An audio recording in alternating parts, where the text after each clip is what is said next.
Welcome back.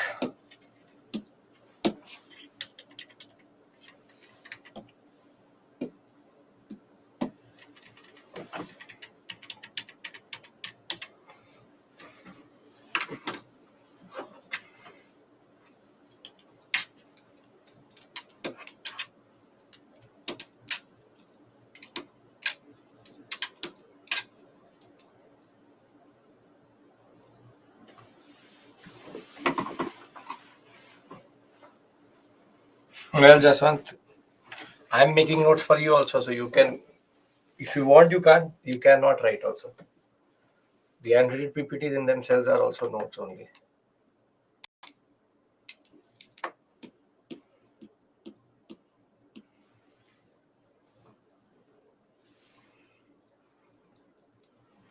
We'll wait 2-3 minutes, then we'll start.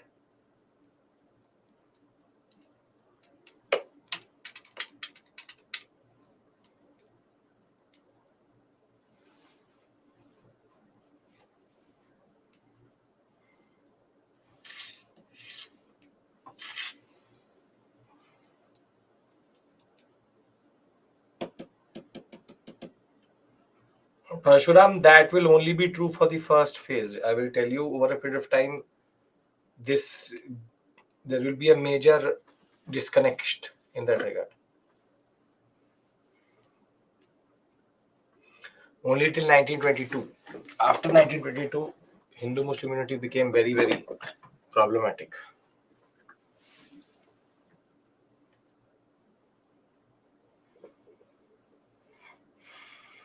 That is optional level, just one. Optional level. I gave a passing reference to it. That is more than enough.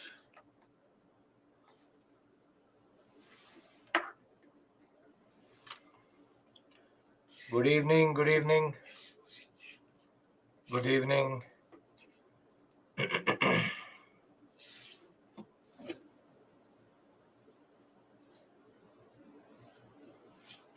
We wait 2 more minutes. Still, people are not here.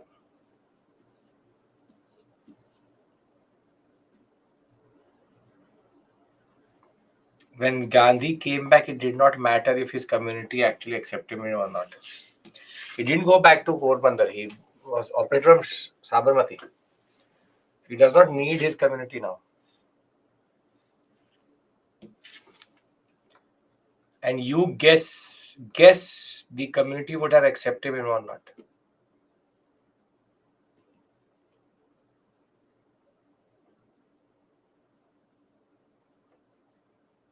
They would have. Because it's too important now to be ignored. Happens.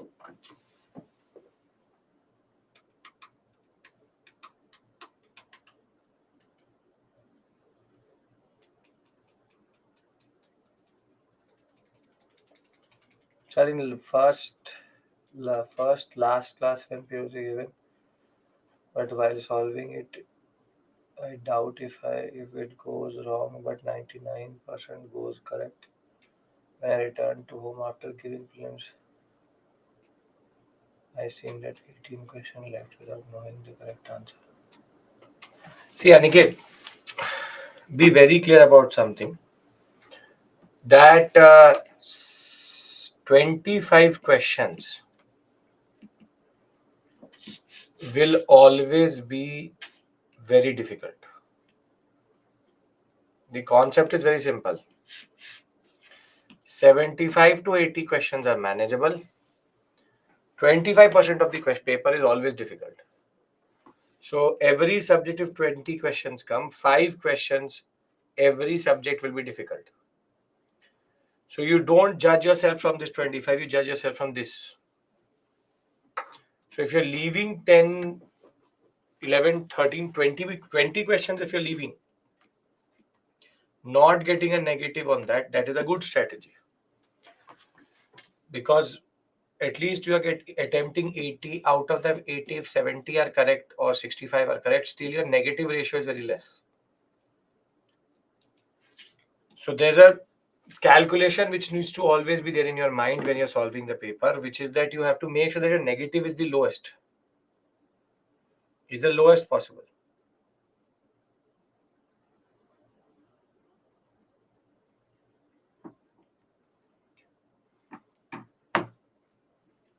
History questions, art and culture is now become very dynamic, current affairs based. This has become dynamic. See, the total number of questions which you can get would be 20 to 25 out of history. 3 to 8 questions, or rather 3 to 5 is ancient and medieval. 5 to 10 is modern and ancient, modern and art and culture. If the total number goes down, last year it was 3 questions ancient, 3 question medieval, 3 question modern, 3 question, or rather 5 questions art and culture.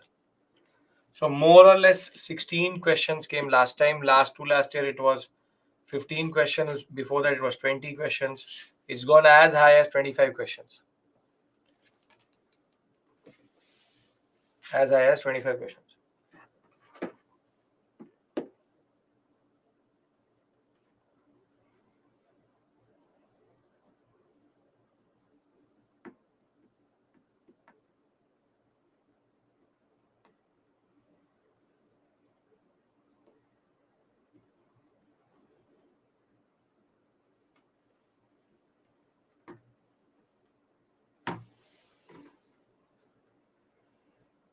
Sir, can we reduce break time on Sunday?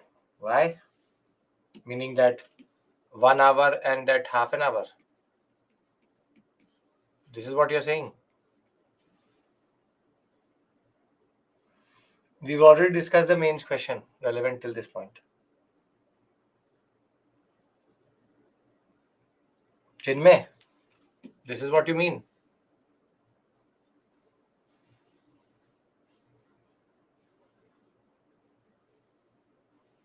Which is 1 to 2 and 5 to 5:30.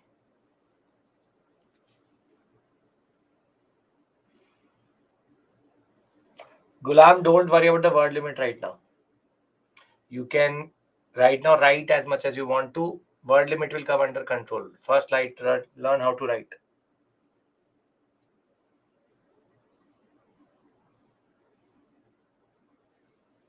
So, Chinmay's request is that the 10-minute breathers or 15-minute breathers should not be given.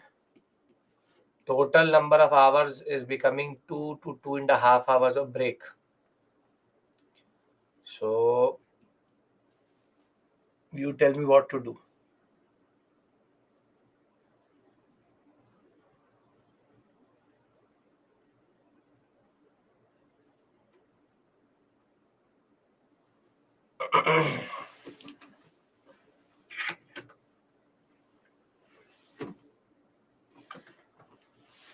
Chinmay, how many hours do you study in the week? Poll ka to point nahi, it's not a democracy. Don't get an illusion of democracy here. First things first. The biggest illusion which most of you live in. It is not a democracy. You don't dictate anything. I do. But that's a separate issue altogether. So 14 hours daily. 14 hours daily.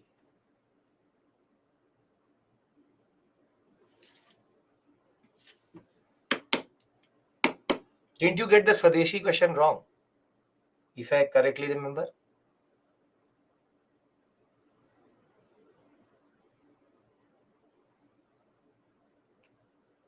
After 14 hours.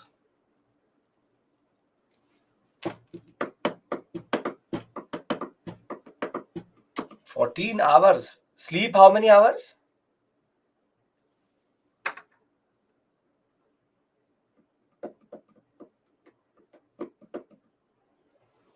5 hours sleep. 19 hours हो गया. So you're full-time aspirant. It's not about working professional. It's about something else only. So you are full-time aspirant.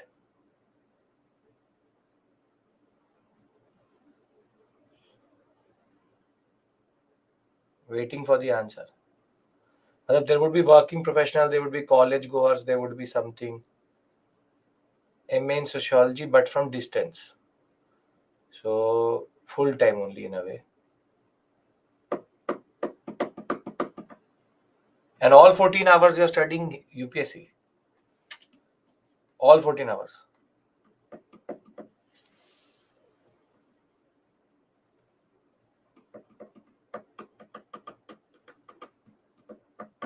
You're studying college or UPSC both?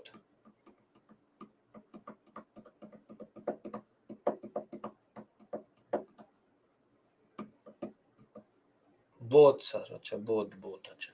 First attempt or you given attempt previously also?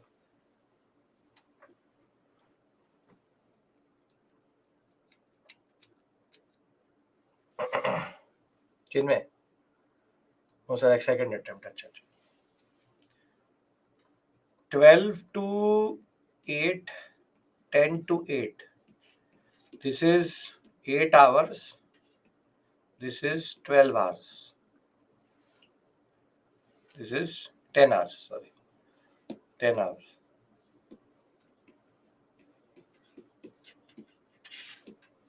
We'll try Chinmay's method next time. Firstly, this number is unrealistic. This is also unrealistic. To be very honest to everybody.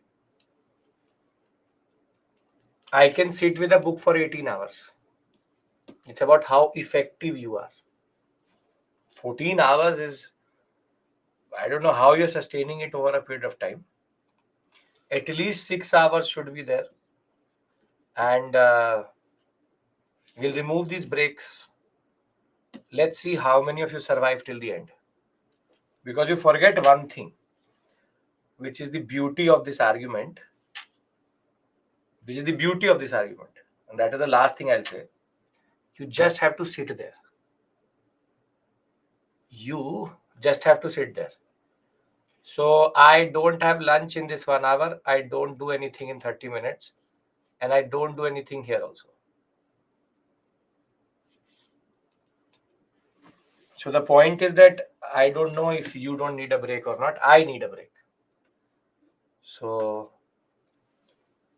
as I said, it's not a democracy that I will ask you, but sure. You just are, you can leave, you can lean, you can lie down, you can do a lot of things.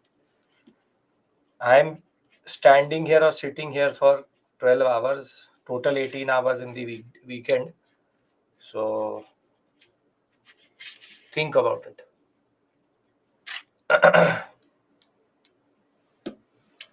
कोई बात नहीं. Okay, we start. We'll try to reduce, as Chinmay said, the time so that we are more efficient. But there is one rule, if you remember, and it's true for all faculties, everybody. The point is that rest is not a crime if it's about consolidation. That's the only thing I will say. If you've ever noticed the pattern, I always leave you after a topic. And that I leave you because I want you to consolidate that topic in your mind. Because if I keep on going on from day to night, or this is a strategy you all should know, if you are going to continuously study, there will be no sustainability to that plan. And if you think you can study for that long, try it. Only when you will give yourself 15 minutes, 5 minutes breathers, then only you will consolidate. That's the only thing I'll say. Because this is something where sleep comes in. 6 to 8 hours is a necessary thing, which is that it is a scientifically proven thing that you have two types of memory. One is that it's called short-term memory. One is called long-term memory. The fact that Chinmay, you did not remember Swadeshi within 24 hours was that 14 hours. It is believed that your short-term memory information, for example, 100%, is only transferred to your long-term memory when the brain rewires. And that rewiring happens when you sleep. And that is why you would have seen students who basically study whole day but retain nothing, zero. Because what they do is that they cut on their sleep. So the brain has no rest or no time to rewire itself. One is called circadian cycle. Read about it, Nobel Prize winning understanding. And second, read about the importance of sleep. If you'll not sleep, you will never ever be able to push your limits to where you should be. And for the students who study 9 hours or only 5 hours or only 6 hours, for every working professional who only has 2 hours or 3 hours, remember, it's about how much you learn in it. It's not about how long you sit with it. That's the only thing I will say. For a weekend batch students who is with me throughout the week, we start on Saturday, we all go on till 18 hours cumulatively. If 15 hours of basic studies in that regard, if you add all the breaks in that sense. But the point of the matter is not that 15 hours what you do here sitting just randomly looking at the screen. It's rather about how much you pick it up. So that is the basic point. So it's not about breaks, it's not about me, it's not about my workload or what I am doing or what you are doing. There's a scientific reason for that. If you will understand it, you will be a better learner in that sense. So learning needs to go into long-term memory only through sleep and rest. Sitting with 14 hours or 15 hours, I've said 14 is still okay. I have people say 16 hours I study, 18 hours I study. Stop fooling yourself. You can't study that much. You really can't. Nobody can, I can guarantee you after 8 hours, it becomes too much. I can guarantee to you. Guarantee. And that is why there's a reason that your weekday class is only 3.5 hours. If you were so very efficient, we would have put this into 7 hours also. So let's forget all of these things. But just for the people who are interested in knowing why sleep is important, yes, sleep is important, has to be done, has to be learned. And the point is, as I said, I don't do it as a favor to anybody. I do it for you only, but that's a separate issue. Okay.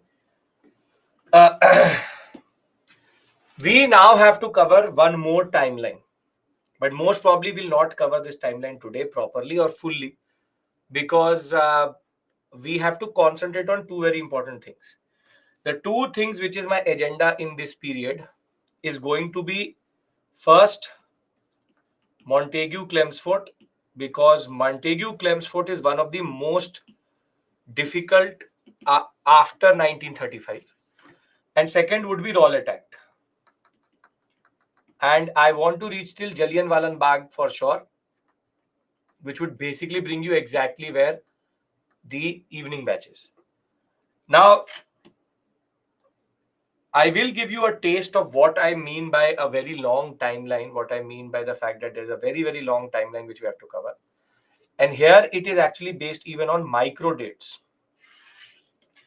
So the period which we cover right now,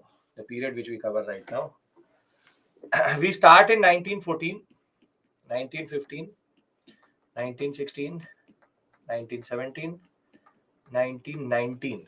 As soon as we come into 1919, it splits open. We can add 1918 here also and 1919. And 1919 then splits open into the concept of April 1919. Then I can even make it January 1919. April 1919. 6th April 1919. 10th April 1919, 13th April 1919, 18th April 1919. Then you have December 1919.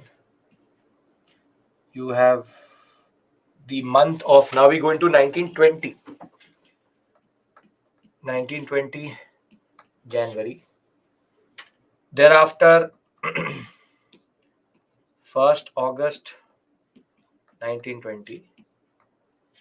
We have missed one date here, which is September, September 1919. 1st August 1920, 31st August 1920. Thereafter, September 1920, December 1920, and 4th, 5th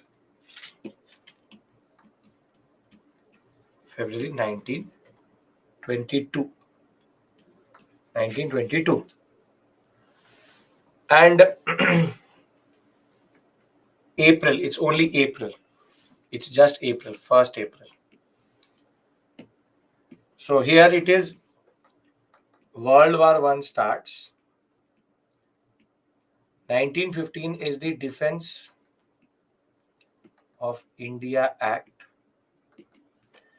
1916 is Lucknow Pact. 1917 is called Montague Declaration, or August Declaration as it is called. 1918, the First World War ceasefire, which is called Armistice. And thereafter, 1st April is going to be the most dangerous act, Rowlatt Act passed. All India Hartal, Gandhian Rowlatt Satyagraha. 10th April, it's called Amritsar violence, which again nobody talks about. 13th April, you have Jallianwala Bagh. Then 18th April, we have Gandhi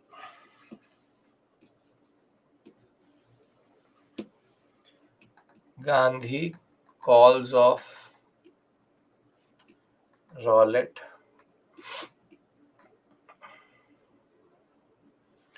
And thereafter, we have something called Montague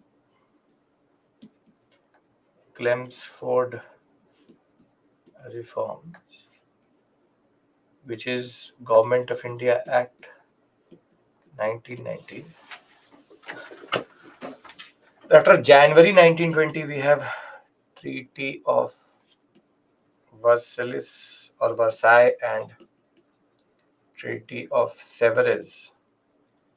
Now we are going into the non-cooperation timeline. After Khilafat issue,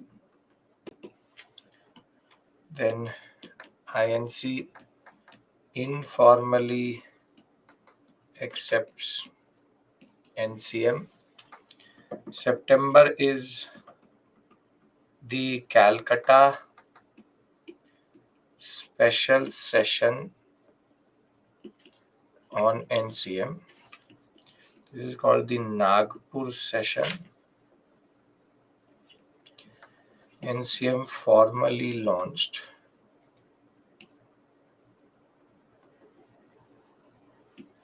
And this is Chauri Chaura.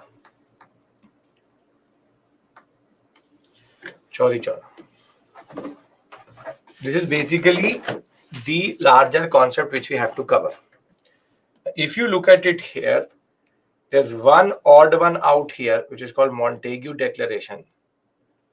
And there's one odd one out here, which is Montague-Chelmsford Reform. So when I'll give you the master timeline for modern India, these dates will become, I will shrink these dates. But it says NCM formally launched, NCM informally accepts, INC informally accepts NCM. Jan 1920 explanation in green. Why? The fact is that I have opened the timeline. Then I will close it when I'll give you the larger story. This is your third master timeline I'm giving you for today. As I told you, every module now covers a certain timeline. And this is called the Rowlett and NCM timeline. Now, please be very clear that what I'm going to do is, I'll do this odd one out first, which is Government of India Act 1919. I'll tell you the logic of why they're apart, or why they're important, or why is there a story in between them. Because it introduces a new policy which the British had introduced by this point of time, which is called carrot stick carrot policy. But that's a separate issue altogether. But I hope that you understand what the logic is going to be. I want to do constitutional history separately so that I can then concentrate. And this one is a complicated one. It will at least take us an hour, maybe more than that, to do it. Because if we are able to manage it in an hour, which I think we will be able to, because there's a lot of technical concepts here. And you have to be a little bit more attentive now. So let's start with the first concept, which is, you need to remember this, or you need to know this. I've been referring to a lot of viceroys. Now, just to give you the basic idea, see, don't remember this date. Remember the chronology. We have Canning, Dufferin, Curzon, Minto, Harding, Chelmsford, who I will discuss with you today. Montague, Chelmsford. Montague was the Secretary of State. Chelmsford was the Viceroy. Morley, Minto. Morley was the Secretary of State. Minto was the Viceroy.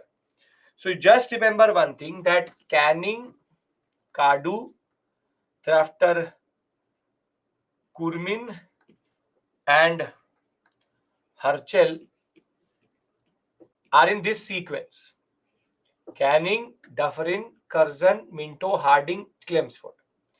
After this, the next most major person I will refer to will be after this person is Irwin. And thereafter, after Irwin, I will talk about Wellington. After Wellington, I will talk about Linlithgow. Linlithgow, Wavell, Mountbatten. But you just remember that Canning is the last Governor General of India and first Governor General and Viceroy of India. Dufferin we know because of INC. Curzon we know because of Swadeshi. We know because Minto because of Morley Minto. And we know Harding because of bombing. And you will now remember Chelmsford because of Montague Chelmsford. Can you basically remember Kadu, Kurmin, Herschel? You can do that. I've given you the basic timeline. If I'm not asking you to remember the dates, I'm just asking you to remember the sequence. Right? In the end of the class, I will give you every viceroy and what they've covered in a separate PDF. Don't have to worry about that. Now,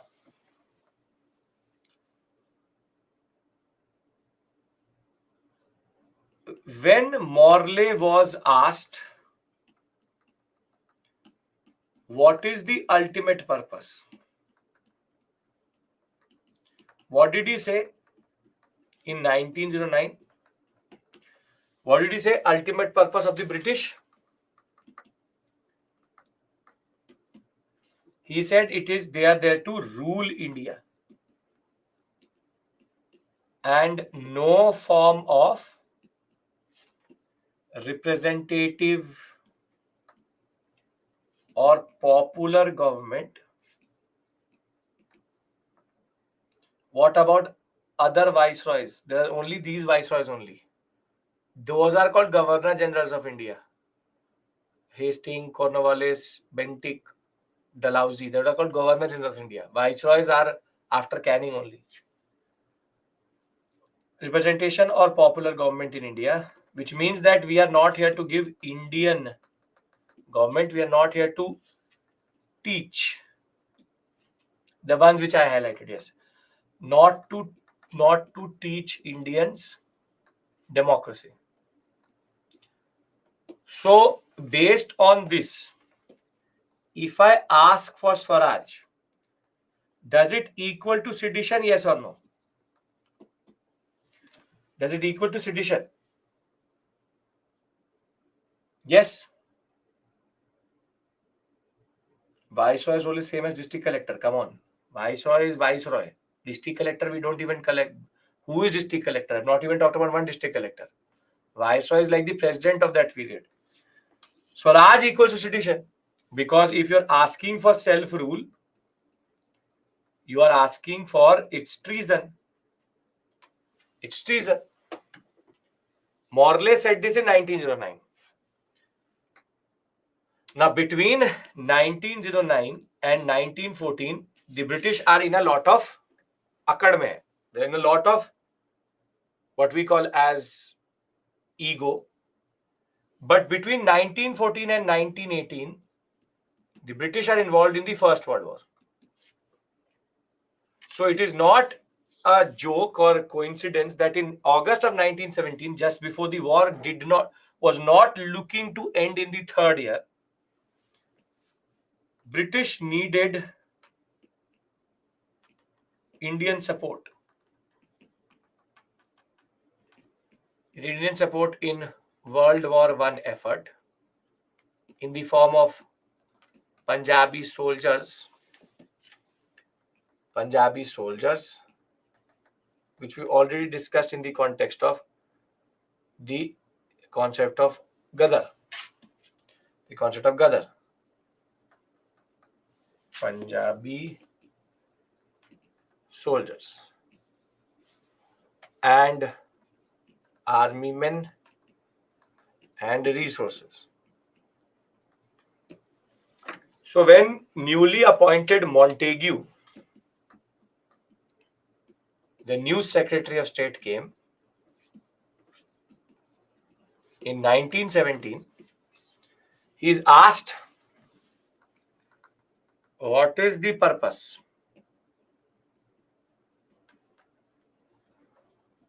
The purpose, he said, the ultimate purpose of British in India was giving self-rule to Indians. Swaraj will not be equal to sedition, but this Swaraj has an asterisk. Swaraj within empire. But this is a very big line which he said. This is his line exact. The government policy is of an increasing participation of Indians in every branch of administration and gradual development of institutions in view to progressive realization of responsible government, which means Indian government, as an integral part of British Empire. Swaraj will not be seen as a seditious body, unlike what previously Morley had said. So, Swaraj within empire, if you're asking for that, it is not sedition. Because the British argued that this is our ultimate purpose. Now, this is called a lollipop. This is called a carrot, which is Montagu Declaration. Now, he has not said how, when, in what form. He has not told us any of this. When will he give it to us? How will he give it to us? Nothing like that. Carrot was needed because the lollipop was needed for the First World War. Then will come the stick. Rowlatt Act. And then when the Rowlatt Act will totally mess it up, will come another carrot called the Government of India Act 1990. Carrot stick policy it is called. Morley said that India, we are here to rule because he did not need India.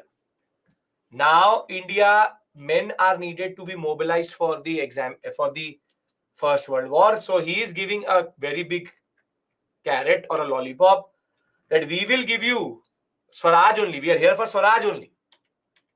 But when the question came, when the question came, what nature? When the question came, which time? How will it come? The government of India just needed manpower and resources. So they just needed to make sure that Indians get pacified. But as soon as the war will end, 1918, the stick is going to come in 1919. So the government followed two policies. One is called divide and rule, and the other one is called carrot stick policy. Your mother also does this, your father also does this, which is called carrot stick policy. You would have seen it yourself. That you would be told that if you cover these things, you will be given a reward. But you become too over smart in doing these things. So the stick comes. And then which already she slapped you. So now the carrot will come. That I will make the sabji which you like. Carrot stick. Carrot is for incentive. The other is for what we call as disciplining. And then again to get favors. So you do this, we will get you this. You don't get it, then you do again that and you will get something.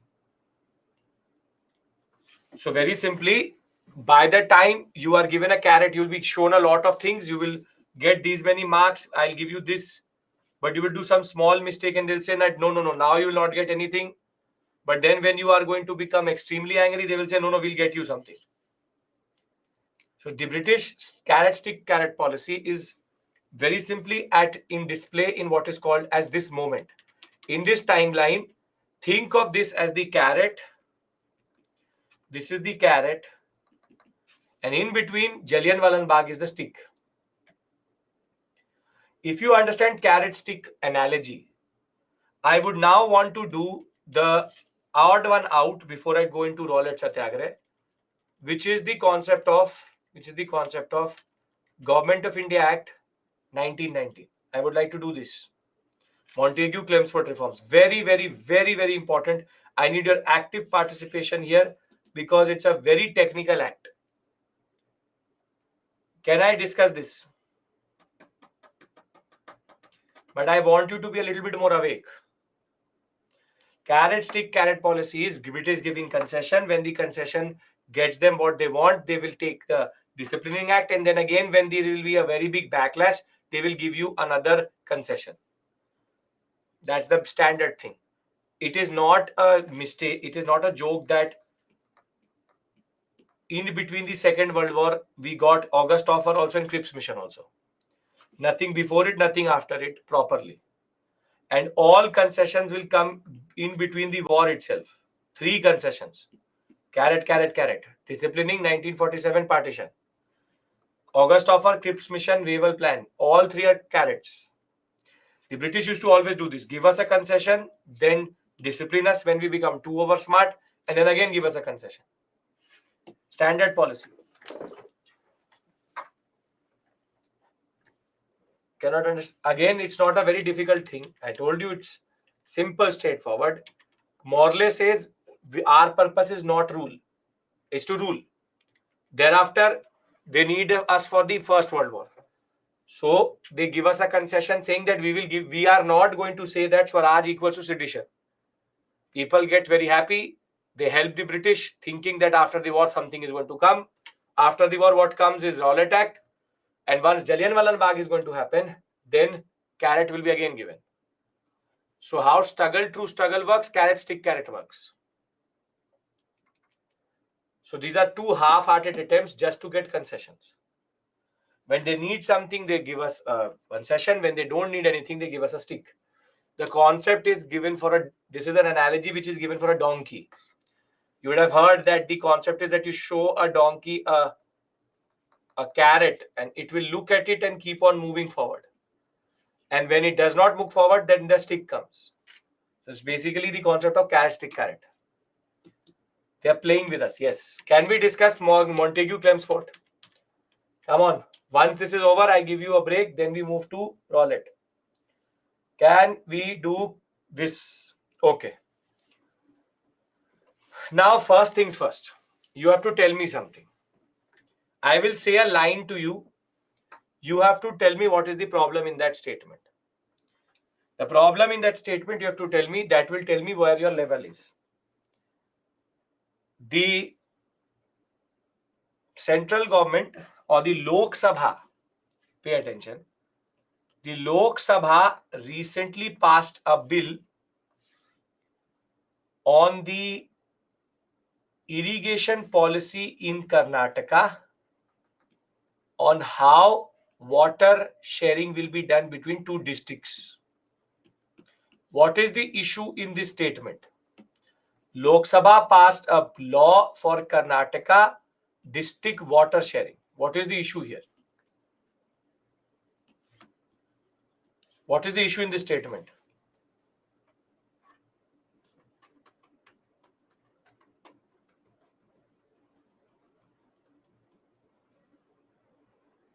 So, you are understanding that the center is legislating on state list. Yes? This is what you mean, na? Center has the union list and it is legislating on the state list. So, in a way, in India, what we call as legislative jurisdiction is divided into union, state, and concurrent list. You understand this point? The three lists. Understand this? 7 schedule, perfect. Meaning, on certain things, only the center can act. On certain things, only the state can enact, which is pass a law. On certain things, both can enact, but this union list will always be over the state list. For example, I'll give you another example. The Rajasthan government passed a law on boundary sharing between India and Pakistan. What is the issue in this statement? What is the issue in this statement? Again, defense and foreign policy is a union list concept, and the state cannot enact on union list. So you enact this. This is called legislative jurisdiction. Do you understand this? This is called legislative jurisdiction. Do you understand this concept? When I use the word legislative jurisdiction, you will be able to understand it, right? The one we follow right now is union state concurrent. This concept came from Government of India Act 1919. And this is where this act is very, very important. Now pay attention. When we talk about Government of India Act 1919 or Montague Chelmsford reforms, or sometimes also called Montford reforms because of Mont and Ford, it has two changes which it does. One is called structural changes, and the second one is called jurisdictional power division. And understand this point that the jurisdictional power division necessitates or rather we'll say dictates the structural changes in the government of India. So there's a relationship between both of them. So let's first understand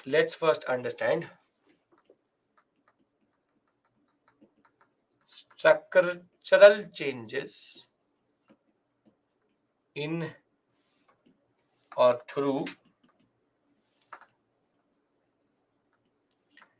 Government of India Act 1990. Now, as of 1909, the structure is what? Secretary of State, Governor General of India and Viceroy, Legislative Council, Executive Council, Governor, and Governor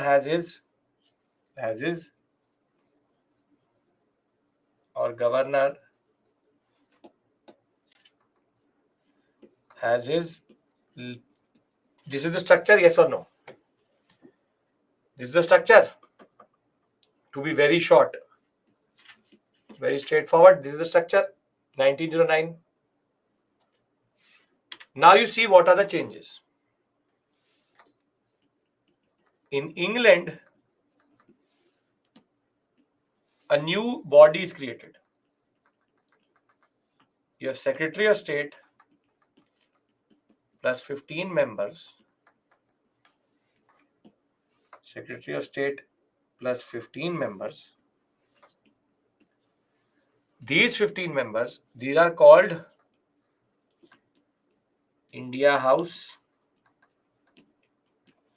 And basically they had a lot of power.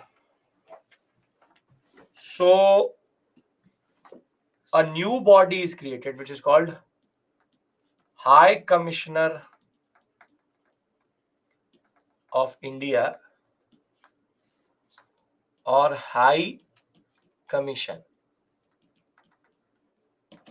Basically, this is created as a new body, and foreign relations and diplomatic power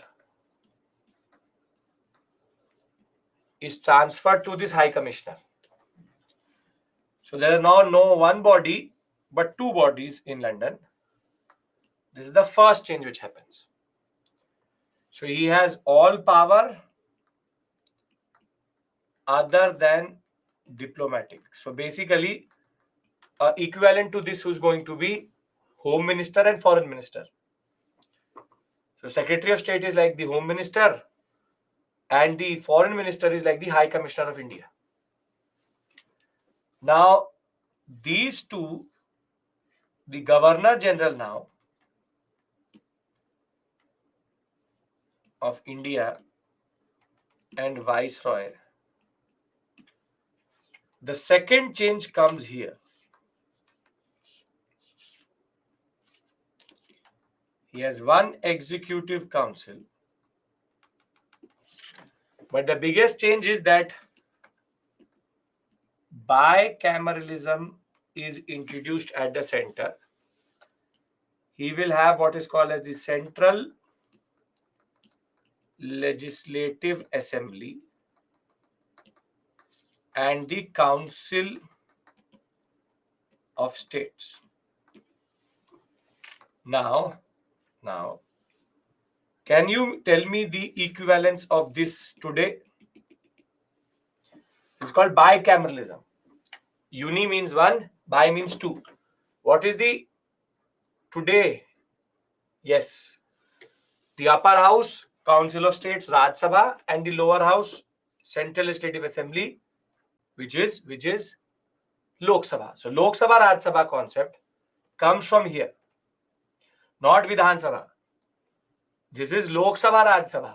Two houses of parliament is called bicameralism. So bicameralism was introduced in India, which is going to remain forever, and until today is there via the concept of 1919 Act. Anybody has any issue in understanding these two things? I'll tell you what is the purpose.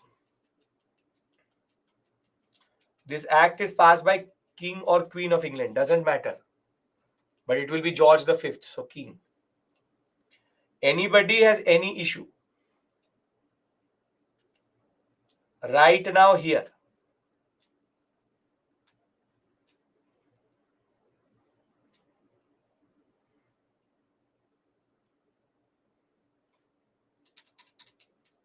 I'm asking you because then I will tell you something else.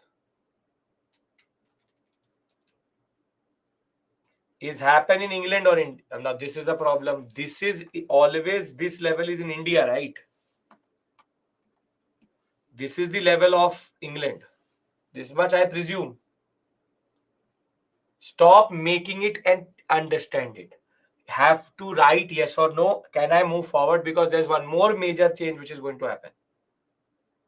Initially, diplomatic power is with the Secretary of State only. Every power is the Secretary. Think of it like Board of Control and Court of Directors. Name of upper house, Council of State.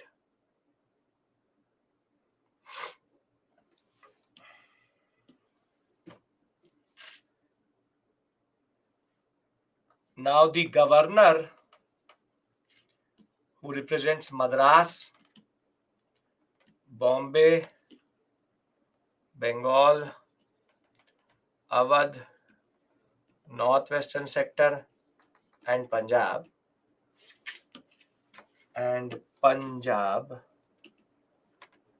Through this act, one very significant thing happens, and it is necessary for a change which is going to happen further.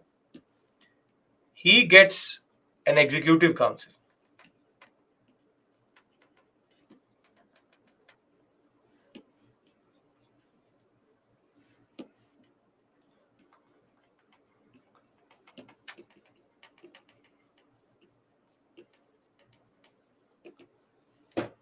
This is the third change. Addition of an executive council at the provincial level. This is the level of England. This is the central level. And at the provincial level, there's an executive council. Now you tell me, if I make it like this,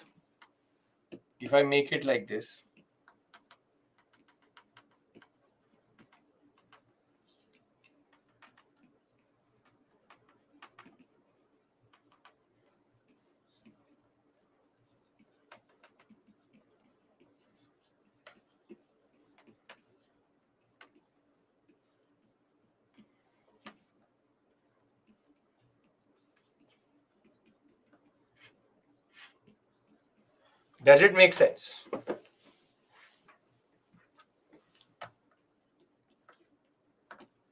All three changes are here. Third change here, bicameralism here, and first change here. If these three are clear, then I have to go towards why was there a need for bicameralism and why is there need for a executive council at the provincial level. Everyone's yes comes, then we move forward. Governor and V Viceroy, come on, this much I presume, Vivek, you will understand. Why do you go backwards when I move forward? Okay, can we move on the fourth major change, which is called jurisdictional differentiation and the concept of hierarchy? Okay. Now, jurisdictional division of power happens under one which is called center or imperial list and provincial list. Residual power is with Governor General of India. So the concept of state and union list comes from here. On the list of subjects which was given to the imperial list, Governor General of India and Viceroy, along with his legislative assembly, along with his Central Legislative Assembly and his Council of State. They will make laws. That is why they added a Council of State to make it more elaborate. To make it more elaborate, because the Governor General cannot just have one body, and more than that, Central Legislative Assembly has a lot of Indians now. So they needed one more Council of State in which they could have elections, but in a way fill it up with loyalists so that it balances out.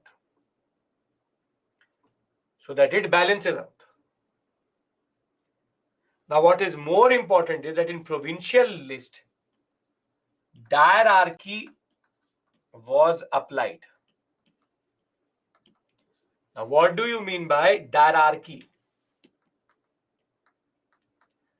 Hierarchy meant that in provincial subjects,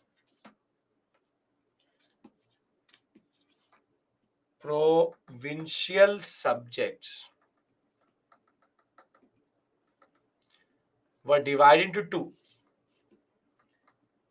reserved and transferred. On reserved, governor of province takes a decision with his executive council, and transfer, governor takes it with his legislative council. This is Indians more than Britisher, and here it is Britishers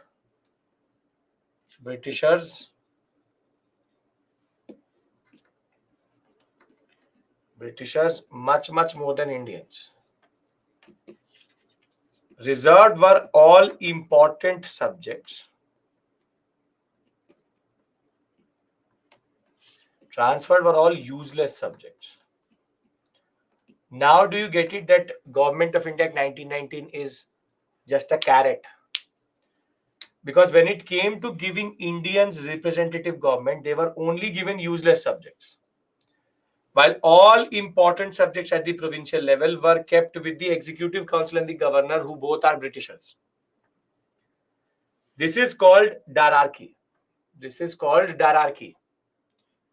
Hierarchy was only at the provincial level, not at central level. But if you look at it, it is already illegal because an executive is involved in lawmaking. I want to show you how this actually works, or give you a live example in a way by discussing subjects with you. Can I do that? It will make more sense. But basically, they all come under central list. They both go into reserved, and they go into transferred. I'll give you an example for this. See, let's take subjects: defense, finance, you have railways,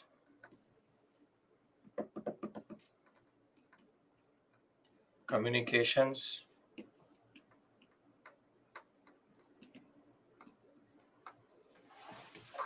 then you have, for example, agriculture, then you have irrigation, then you have foreign affairs, then you have health, sanitation,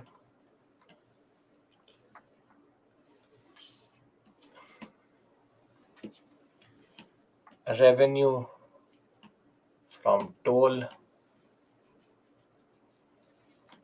law and order,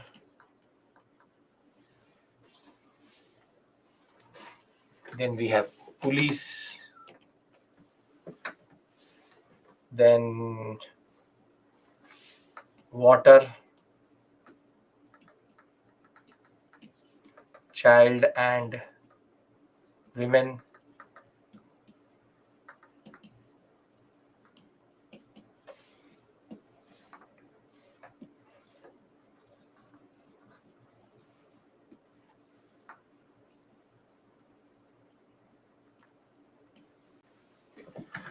now you see defense, finance, railway, communication, foreign affairs. They all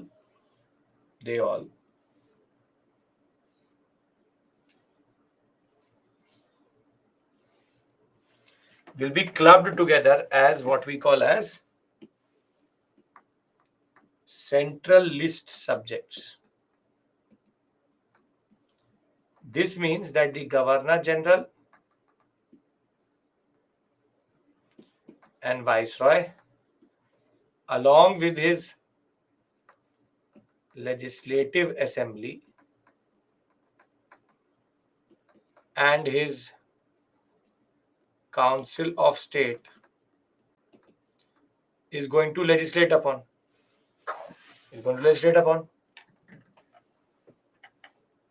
However, now what is left?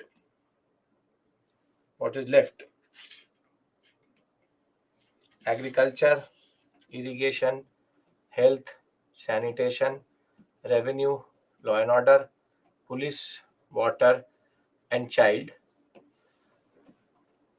They all together become provincial subjects.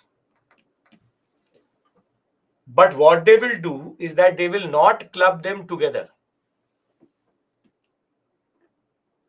They will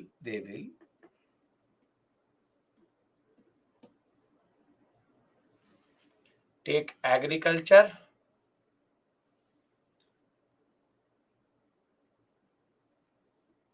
health, sanitation, women child development, and water. They will club one like this, and they'll take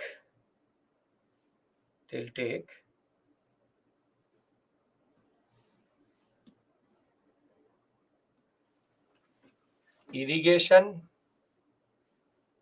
revenue, police, and law and order, and make them into one subject. All are provincial subjects, but these will be called as transferred, and these will be called as reserved. Both are provincial subjects itself, but they are different. On transferred, governor plus legislative council. On reserved, governors plus executive council. So you can see that on all useless subjects, here Indians have more power, and here British have more power.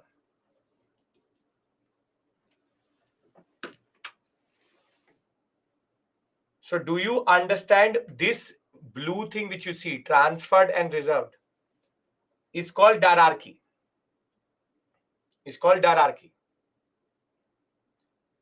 That when you divide provincial subjects into two and give it to two different sectors, it is called hierarchy. Are we clear about this? The concept of transfer and reserved. I can bring these two concepts together. And make it like this. Secretary of State, High Commissioner of India. I'll give you one slide in which everything is there. Thereafter, before 1919, hierarchy was there. Indian were less in legislative council. Now, in namesake, yes, because they have increased the number of Indians in the legislative council, they have to give them less power. So they are keeping everything to them. So at the same time, see, it is like, think of it like that your boss says that I will give you a very important function, very, very important function. You will be a manager. And what job does he give you? That from where the samosas and jalebi and chai will come, that you will decide. So basically, they're giving you power, but it is also useless power. So Governor General and Viceroy, and he has his. This is the carrot. Didn't I tell you? This is a carrot. He has his executive council, and he has his legislative assembly.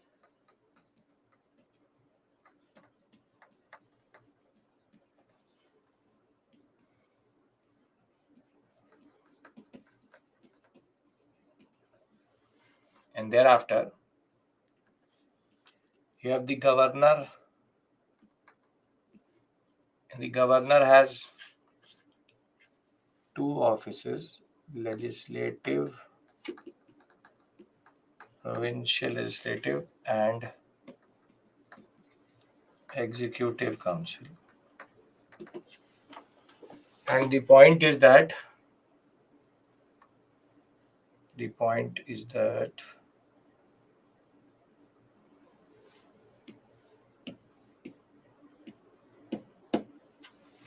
that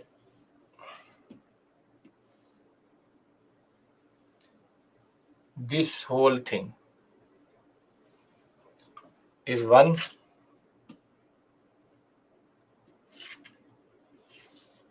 this is one, and this is one.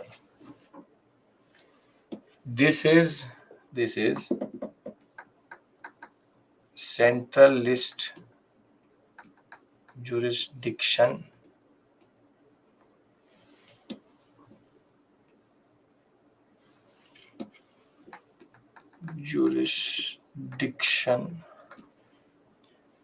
this is called reserved list, this is called transferred list, and this is called hierarchy. So I have now marked 1, 2, 3, 4, 5. And the governor has veto power generally, and the governor general has veto power. All useless things are with the provincial legislative assembly or legislative council. And very simply here, Indian or non-official majority. Here, no few to no Indian element. Does this make sense? Because not all of the provisions have been done till this point. I told you it's a technical act. If it makes sense to you, then we can move forward and discuss the other.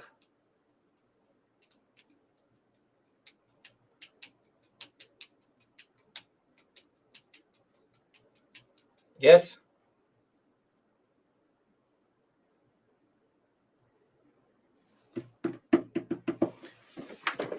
Now, other than this, there's also other smaller changes. For example,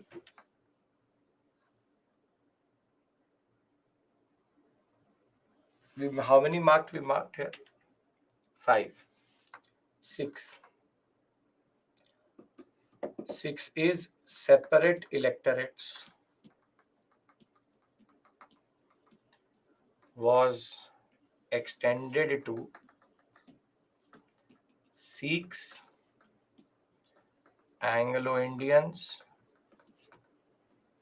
Europeans, and Indian Christians. 7th, Central Public Service Commission, established in 1926 based on this act. 8, 3 Indians mandated in Imperial Executive Council. 2 Indians to be a part of 1 second.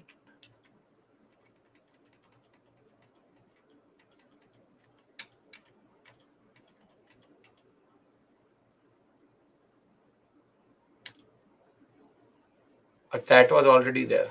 That is already there. Yeah, that's already there. 2 Indians is already there. 3 members is only the thing. 3 out of 6. This is already there.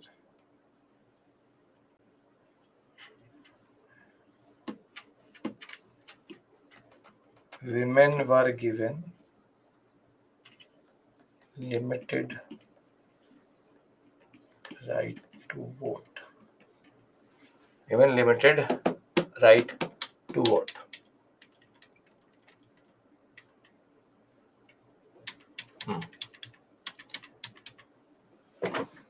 So separate electorates for further division in India: Sikhs, Anglo-Indians, Europeans, Indian Christians. And if that is not enough, they have now mandated 3 Indians out of 6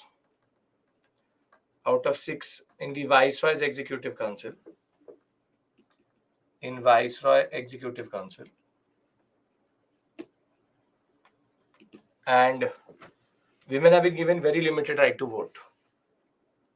So if I read all of it together: relaxation of central control of provinces, demarcating and separation of central and provincial subjects. The central provincial subjects were authorized or to make their respective lists of subjects, that they can make laws on respective lists. However, the structure of government continued to be centralized and unitary. Based on that, you have further bicameral legislation at the center. Upper House, Council of State; Lower House, Legislative Council. Both houses have been chosen by direct election. And 145 members in Legislative Assembly. Council of State, 60. Council of State, 60. 1 second. Council of State, 60. Separate electorates for Sikhs, Anglo-Indians, Indian Christians, and Europeans. Legislators could ask questions on certain things, pass adjournment motions. 75% of the budget still not under the votable aspect. Hierarchy was introduced at the provincial level. Provincial subjects divided into 2: reserved subjects, transfer subjects. Executive councillors will be taking on this, which is Executive Council. Ministers which are related to the Legislative Council take call on transfer subjects. Reserve subjects administered by the governor and his Executive Council without being responsible to the Legislative Council. Finance, law and order, land revenue, irrigation. Governor has veto. Governor with the aid of ministers of the Legislative Council. Health, education, industry, local government given to transferred. Thereafter, women were given the right to vote, but in a very limited capacity. Limited means income criteria was very high. Criteria, or rather we should say only princely state women. Women related to powerful individuals. Further, Indian legislation made more representative, but at the same time, they're taking away power itself. 3 out of 6 members of the Viceroy Executive Council will be Indians. High Commissioner of India in London transfers certain functions hitherto performed by Secretary of State. Central Public Service Commission established in 1926, mandated under this Act. First time provincial budget was separated from central budget. And after 10 years, it was said in 1929, a statutory commission should come and check if this is working or not. This will come 1927, only 2 years early, which is called the Simon Commission. When the Simon Commission came, the Simon Commission had been actually mandated under the Government of India Act 1919 itself. Government of India Act 1919. Simon Commission. So if we are clear about these things, I'll give you a breather here. I'll write all the provisions on one slide once we come back, and we can then talk about Rowlett. Clear? Yes?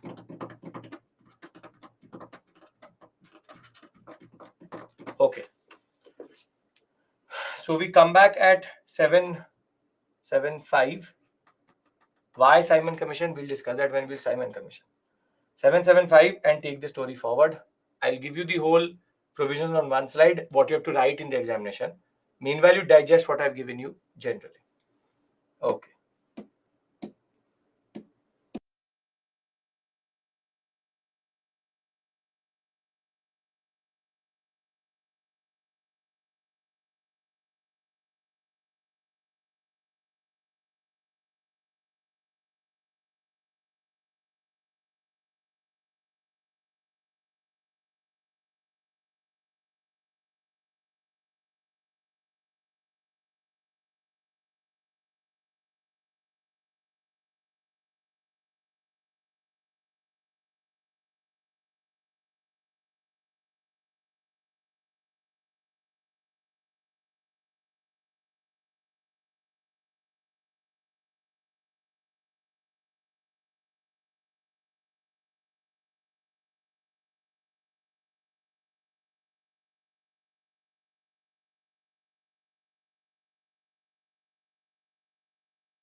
Okay, welcome back. Last hour.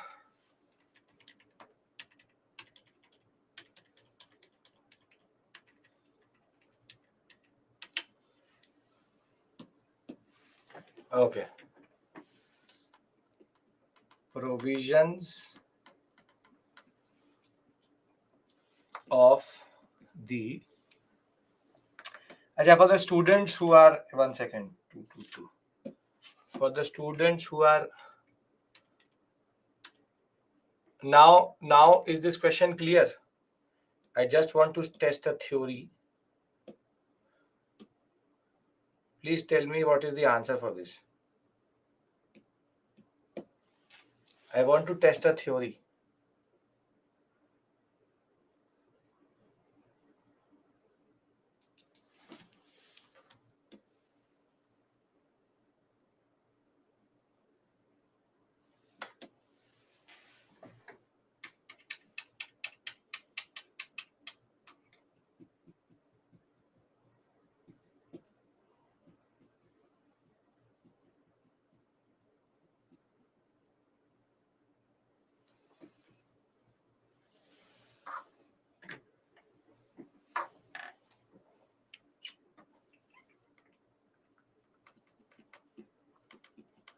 This was my theory.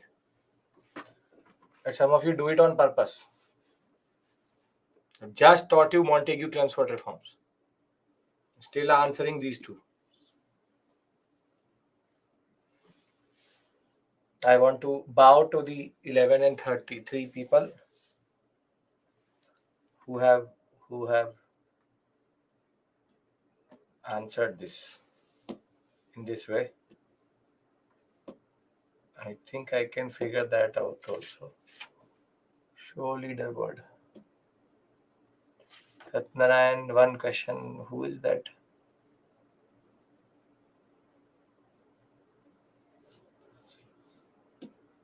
Achha, everyone is first rank only. Okay. So I hope you get the easiness of this question. And आप लोग को सत सत प्रणाम है. 3 and 11%. Okay.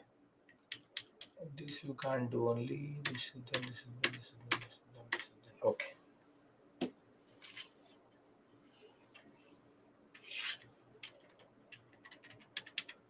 Provisions of the Montague-Chelmsford reforms.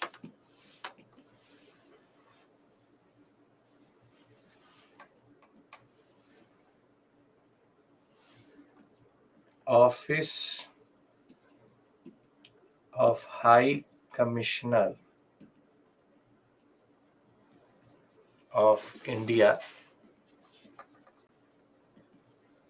created in London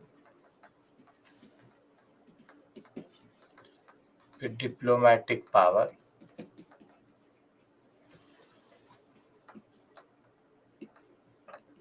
bicameralism introduced at center, executive council added to the office of governor in provinces, legislative jurisdictional division into central and provincial legislative list. Hierarchy at the provincial level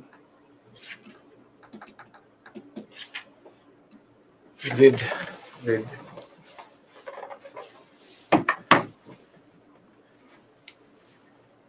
reserved and transferred lists. 6.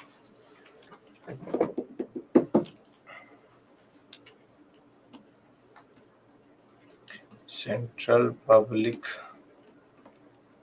Service Commission established in 1926 under this act. 7. Women given limited right to vote.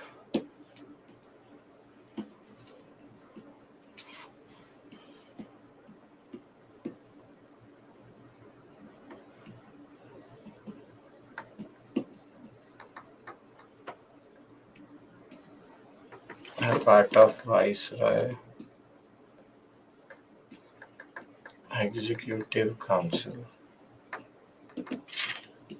9. Separate electorate for Sikhs, Anglo-Indians, Europeans, and Indian Christians.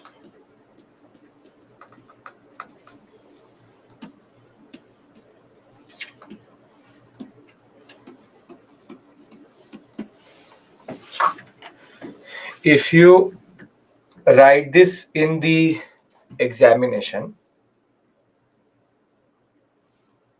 this will be more than enough to answer any question.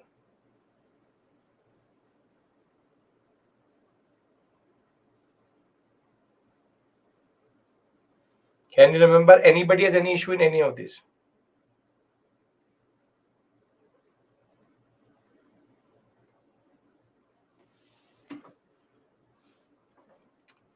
Legislative jurisdiction division between central provincial lists. This which you see here, the white and blue division is called legislative jurisdictional division between center and state.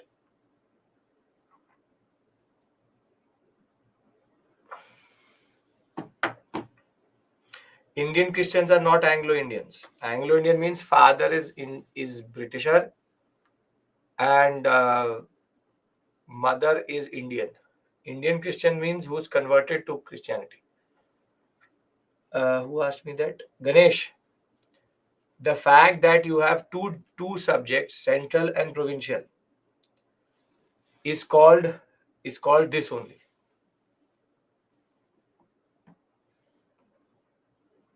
Makes sense? There's no concurrent list. All residual power is with the Governor General.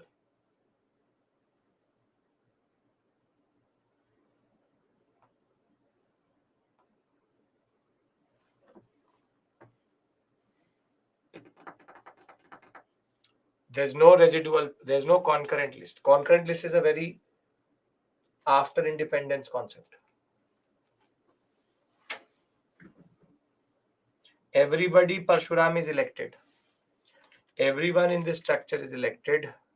When it comes to executive council is not elected. Legislative assembly, council of state, separate electeds have been applied. Anyone else? Anything? Because this is the last major. This is the last major who are called liberals. Liberals are called people who want change, who are basically AOUM is considered liberal, who wants a little bit better representation for Indians. Sir, once change to the last one. This 9 points. Please tell me if there's anything. Because after this, we have straight away Government of India 1935, which is even more complicated than this. Because it will be the All India Federation concept, bicameralism at center, but also in 5 different provinces bicameralism, six different provinces bicameralism, 5 not, 3 more are added, Orissa. First time women voting, we don't call it suffrage because it's based on income property, so it's not that. Central Public Service Commission. 1919, they said that there should be a Central Public Service Commission which should take open competition in India. And now that the exam was happening both in India and London, they said that in India also we should have one UPSC. This is the precursor to the UPSC. That the Allahabad examination should be conducted by an authority, which is Central Public Service Commission. Diplomatic power means any power where British India is interacting with, for example, princely states.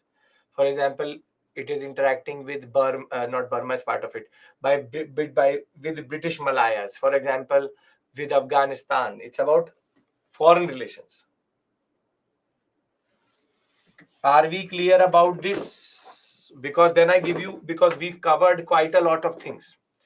We started in 1773, 1784, 1793, 1813, 1833, 1853, 1858, 1861, 1892, 1909, and you don't know it, but you've reached the last two.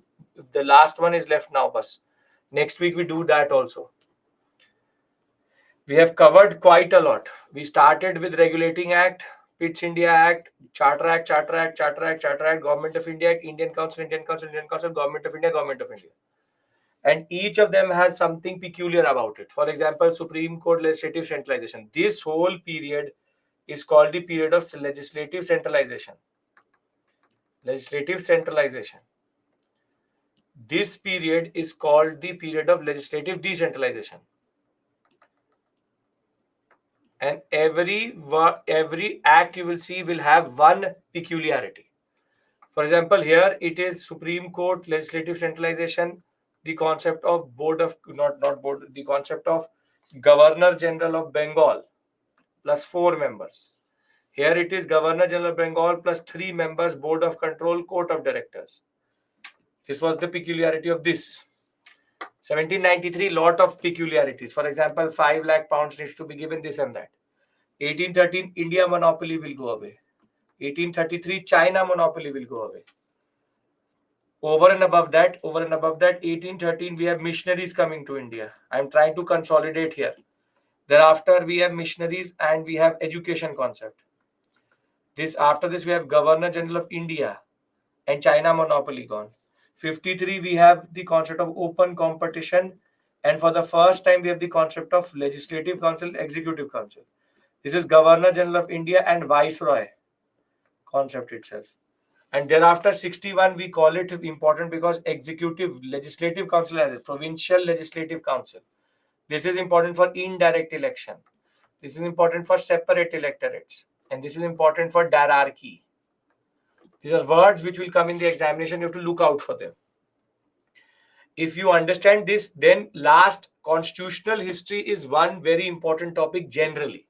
Constitutional history is one very important topic. Out of this, every year we are seeing one question for sure.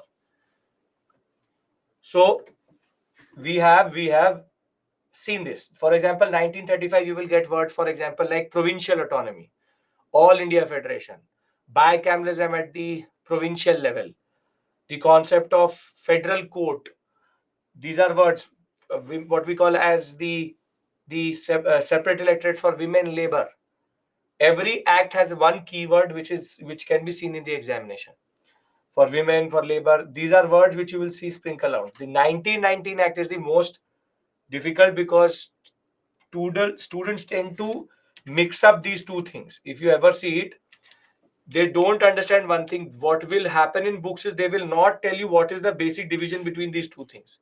Now I hope you understand that the structural changes, which is basically bicameralism and the concept of executive council at provincial level, all are necessitated by the concept of diarchy and legislative jurisdiction. Legislative jurisdiction. It was a needed concept that they would have to do it. So what happens is we tend to mix up these two things. And this will help you in polity questions also. This will help you in history questions also. So Morley-Minto legislative and the Montagu-Chelmsford reform. This is called Morley-Minto. This is called Morley-Minto. And this is called Montagu-Chelmsford. Now, if nobody has any issue, I will introduce to you the concept of Rowlatt Act, and we can then stop for today. Montagu-Chelmsford, because as it is in half an hour, we can't do Rowlatt and Jallianwala Bagh both. Montagu-Chelmsford reforms. Everything is clear, yes or no? No issues.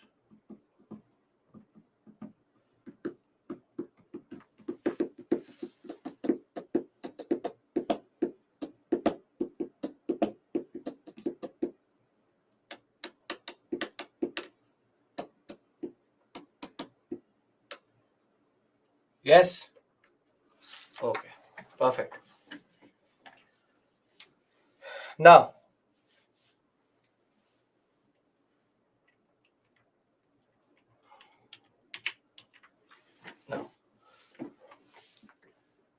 if you remember, 1914, World War I starts. World War I starts. And since 1913, Ghadar movement was becoming a bigger and bigger issue.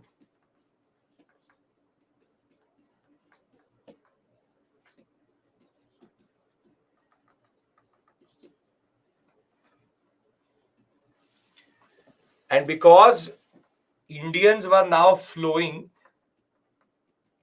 in British Empire, one thing is very clear, that the British need to do something. And that something is that they need to have an act which allows for sweeping powers. And therefore, they introduced called the Defense of Realms Act 1915.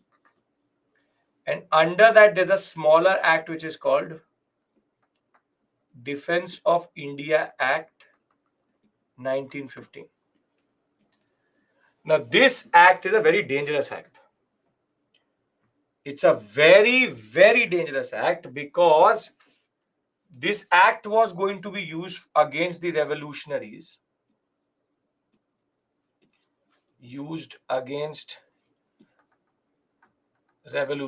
and specifically the Ghadar movement. And the Defense of India Act,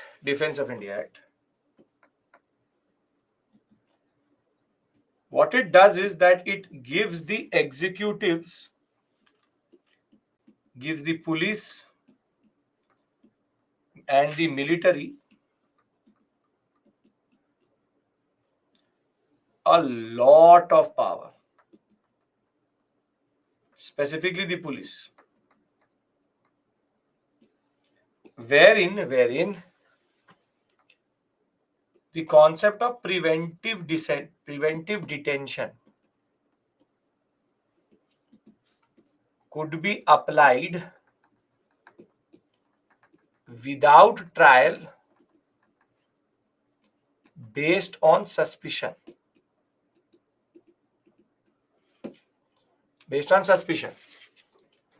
So the point is that Defense of India Act,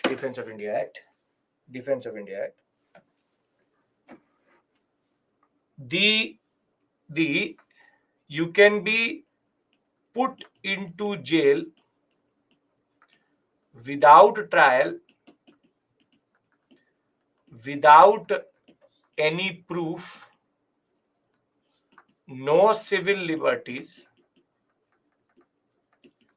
and no need for evidence, no habeas corpus, and no what we call as no trial or appeal.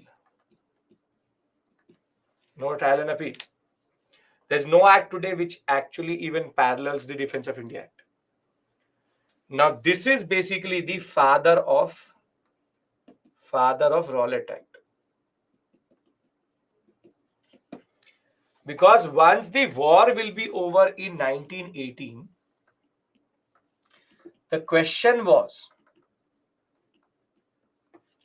should the Defense of India Act 1915 be extended? And this question was given to a person called Sidney Rowlatt. He's a justice, but I don't call him justice because he doesn't deserve to be that. Sidney Rowlatt, and it was called what we call as the Rowlatt Commission.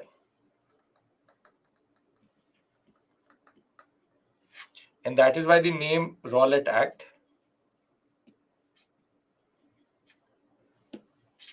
Rowlatt Commission. And this question is given to it.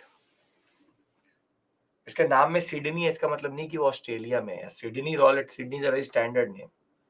He is a britisher. Now, guess what the answer this committee gave? Commission said what? We can extend. And what will happen is, Defense of India Act name will be changed. It will be called Anarchical and Revolutionary Crimes Act 1919, also called as the Rowlatt Act. Also called the Rowlatt Act.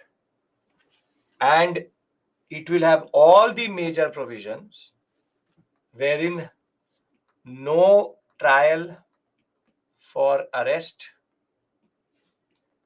can be put into jail for 2 years without trial. No evidence needed, only on suspicion, and no appeal and lawyer allowed.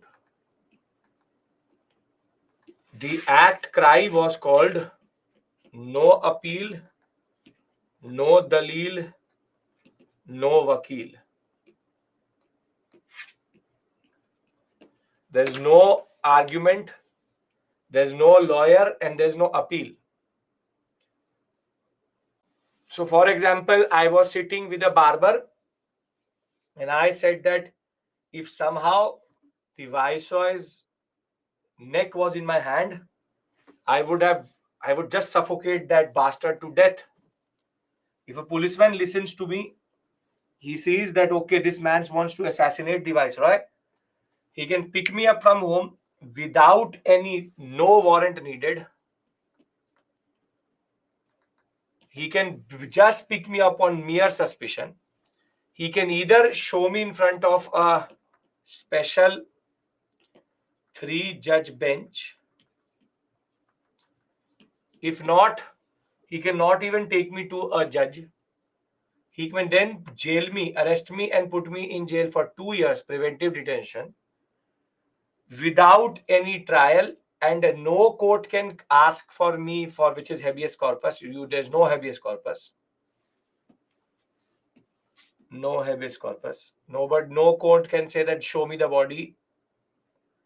And over and above that, no civil liberties. And I cannot get a lawyer and I cannot show any form of argument against me. If the government says or if the police says I've done it, I've done it. This is the stick coming in 1919. Just after the war, Gadar movement had been destroyed through the Defense of India Act. With Gandhi's presence in India, this is something which they were going to introduce. This is something which they were going to introduce. Now, this act is very dangerous. When means when in 1919. This will be introduced in the Central Legislative Assembly. A lot of people will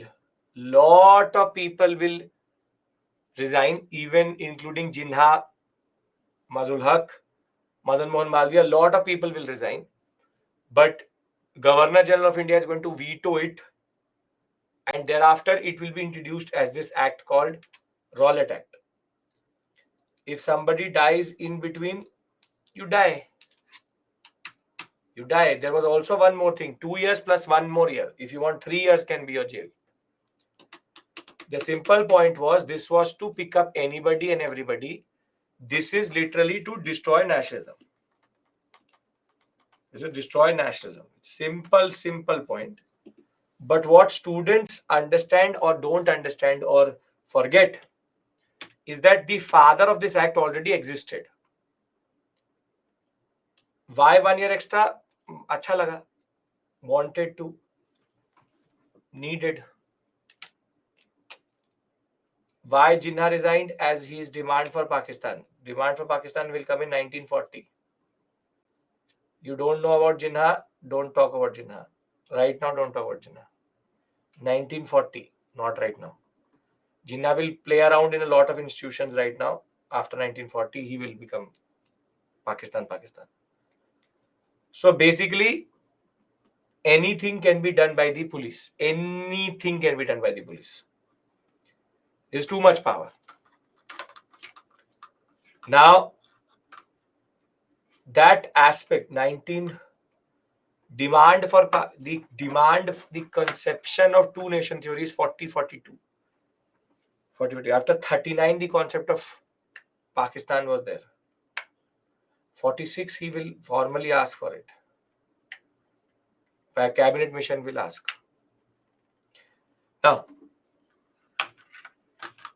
when we talk about this act, let me just read this part out to you. The Defense of India Act 1915 already existed. It gave a lot of power. And what I want from you is that you would have to remember this for 1 week. For 5 days, you would have to remember Rowlatt Act. This is why I'm not very inclined in introducing anything further, because if I do, then 5 days memory, some of you are not able to remember what happened 24 hours back. So I don't really trust you on that. So the simple point is, have to remember these points for next Saturday. Defense of India Act already used emergency powers, gave Governor General sweeping powers to curb nationalism. And more than that, it was part of the larger act which is called Defense of Realms Act, which gave the power of preventive detention, internment without trial, restriction of writing, speech, movement, everything. Movement used in the failed Gadar conspiracy of 21st February 1915, which is called the first Lahore conspiracy trial. Gadar, Anusilan, Abhinav, all will be destroyed by this. And just 6 months before the Montfort reforms are going to come, Montagu-Chelmsford, 2 bills will be introduced in the Imperial Legislative Council, out of which one bill is going to be called the Defense of India Act Regulations Extension Bill, which is called Anarchical and Revolutionary Crimes Act 1919. The Sedition Committee, or what we call as the Rowlatt Committee, remember Sedition Committee is the other name of it, had said that under Sidney Rowlatt that yes, we can extend this act further. And it indefinitely extended the emergency measures of the preventive detention, incineration without trial, and judicial review, which had been previously introduced in 1915. Now, all members of the Imperial Legislative Council voted against this bill, but it will be outvoted by the official nominees. And Jinha, Madan Mohan Malviya, Mazul Haq all will resign in protest. But this act was dangerous because of the following things. Any Indian could be arrested on the charge of sedition even on suspicion ground without any trial for 2 years. No habeas corpus, no civil liberty. Without jury, you can be imprisoned. Special three-judge bench could be established with no appeal. This panel will not also accept evidence outside the Indian Evidence Act. Police had immense powers in misusing this clause to basically pick up anybody on suspicion. Can arrest anybody on the order of treason and sedition. And the slogan became no appeal, no dalil, no vakil. Now this act, now I'm just introducing to you the next phase. And I'll leave you early because there's no point killing you over something which can be done next week with much more continuity. What I want you to remember, please pay attention, last 5 minutes. What I want you to remember is that Rowlatt Act now was Gandhi's opportunity. I'll tell you how he will use this opportunity. But see, Gandhi had till this point, between 1917 and 1918, only touched micro issues. Champaran, Kheda, Ahmedabad. He had not touched anything big. And therefore, the point was that 1919, he saw this act to impact everyone. Hindu, Muslim, Sikh, be it rich, be it poor, be it Home Rule League, be it moderate, be it extremist, everybody is impacted by this. And Gandhi needed an all India level movement to launch himself. And that launching pad is going to come from here. Wherein Gandhi is now going to use the Rowlatt Act to springboard at the national level. It's a very important point you need to understand. The fact of the matter is Rowlatt Satyagraha is considered to be Gandhi's launch into the national sphere. All India level movement, Gandhi's first was Rowlatt Satyagraha. And he will thereafter, and I told you, he will use the Home Rule League base and youth and tell them to become a part of the Rowlatt Satyagraha. In a way, thereafter destroying the Home Rule League, because the Home Rule League will then become a part of Gandhian Satyagraha. And that is why Home Rule League will more or less cease to exist after a point, because Gandhi had used them in the Rowlatt Satyagraha.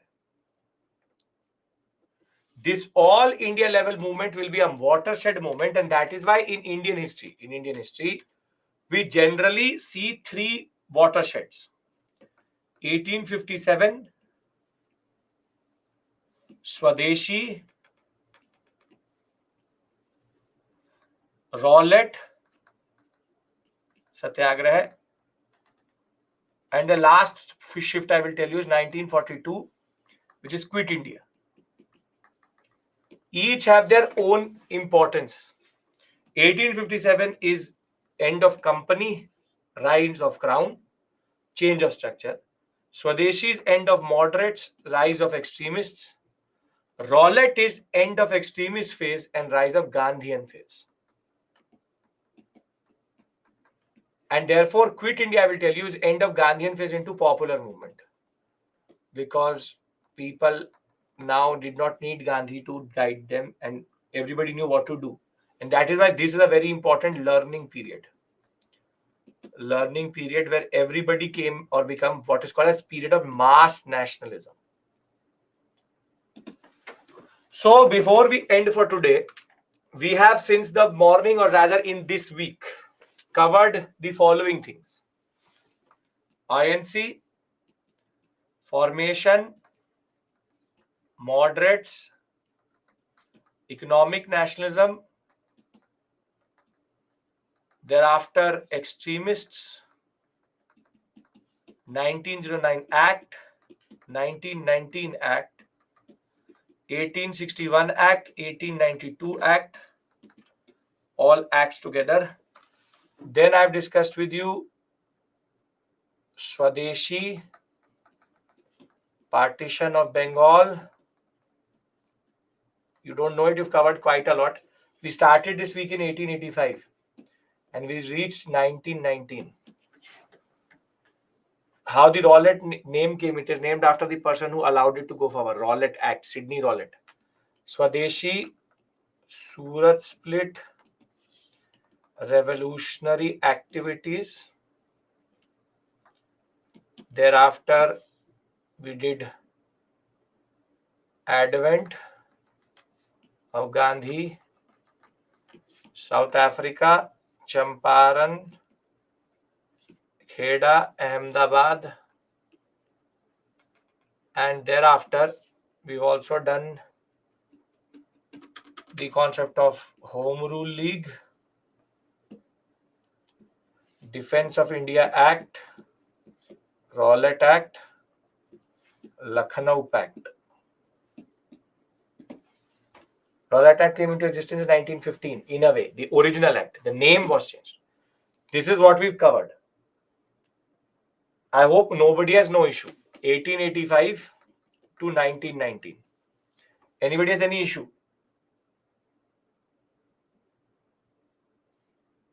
Can the power of defense India be given to the present scenario? Then we will cease to be a democracy. Yes, we did Muslim League also. We've done separate electorates also. We've done hierarchy also. Happy birthday, Akanksha. Now, nothing. They're 144 and all, and not even related to Rowlatt. Don't take Rowlatt. Now, next week we give India independence. We will start with Rowlatt. Please pay attention. Next week, nobody misses, please. Rowlatt, Jallianwala, then Jallianwala Bagh. We'll do non-cooperation, Chauri Chaura, Swarajist, no changer, then Government of India Act 1935, then Simon Commission. After Simon Commission, we will do, rather Government of India Act I should not have written here, the Simon Commission, then CDM, Purna Swaraj Resolution, Purna Swaraj, CDM, Gandhi Irwin, will do HRA, HSRA, then we'll move to CDM phase 2, then INC during World War II, Gandhi and Bose. Then from Gandhi Bose we'll move to August offer, then Cripps mission, then Wavell, then INA, then RIN, then cabinet, then interim government, then 1947. In between here we do Government of India Act 1935. So next time, next Sunday, we only stop when we give India independence. Yes? Can we break for today then?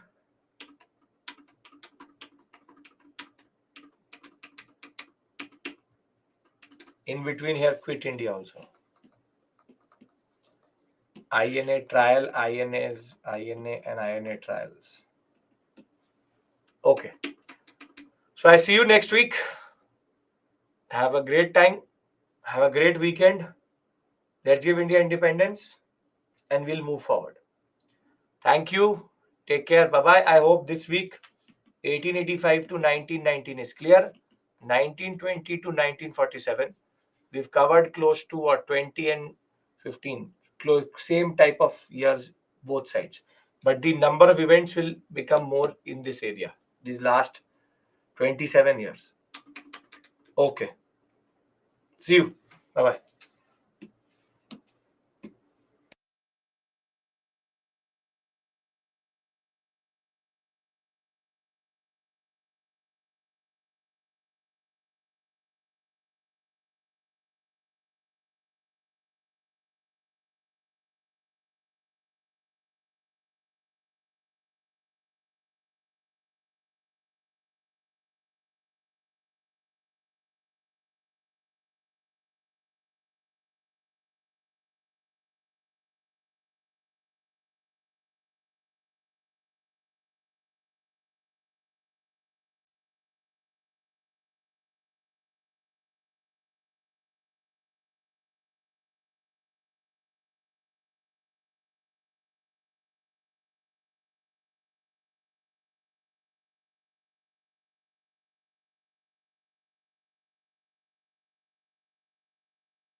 मामले में अग्रणी देश में